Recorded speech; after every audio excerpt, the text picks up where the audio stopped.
Hi, everybody. Hi, Welcome guys. to Children's Liturgy of the Word. I'm Father Mike, And I'm Grace.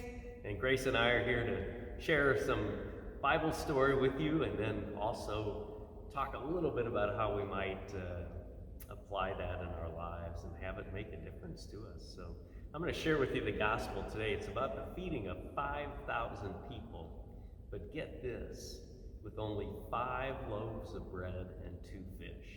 This is an important one and a really good one that can help us in the way that we live.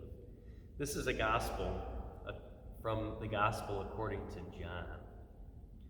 Jesus crossed Lake Galilee, which was also known as Lake Tiberias. A large crowd had seen him work miracles to heal the sick, and those people went with him.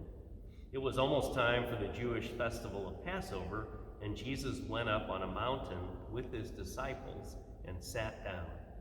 When Jesus saw the large crowd coming toward him, he asked Philip, "Where will we get enough food to feed all these people?"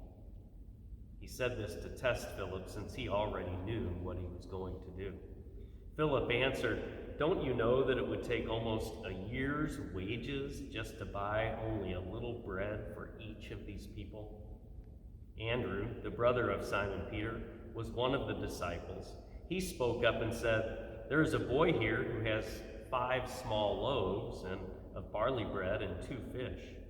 But what good is that with all these people?"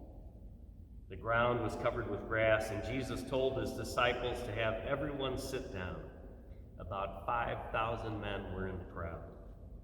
Jesus took the bread in his hands and gave thanks to God.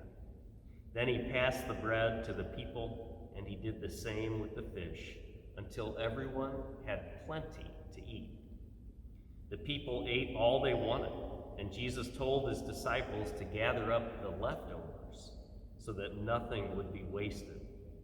The disciples gathered them up and filled 12 large wicker baskets with what was left over from the 5 barley loaves. After the people had seen Jesus work this miracle, they began saying, "This must be the prophet who is to come into the world." Jesus realized that they would try to force him to be their king, so he went up on a mountain where he could be alone. The gospel of the Lord. Praise to you, Lord Jesus Christ. I love that gospel.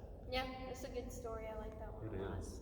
It's just so neat that there was just a little bit there, but Jesus worked a great miracle and was able to feed thousands of people.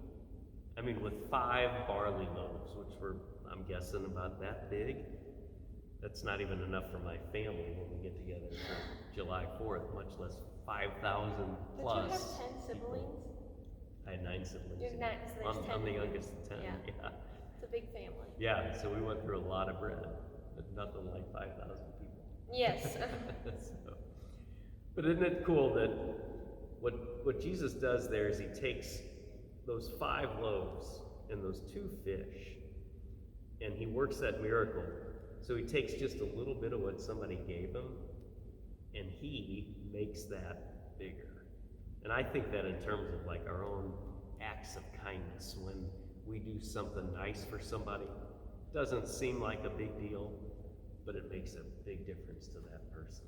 Yeah. And you were talking about a story that you heard about this very thing. Yes, so when I was little, my grandmother had a book, and I can't remember the name. I think it's something like Who Brought the Bread, but basically it goes along with this gospel story, and it's about a woman who was poor, but she, I guess, was a baker, and so she's the one who provided the 5 loaves of bread and gave it to the little boy to bring to Jesus. I think that's how it goes. I can't quite remember, but it's just, she had nothing, yet she still gave something, and it made all the difference. That's a pretty neat story. And so when we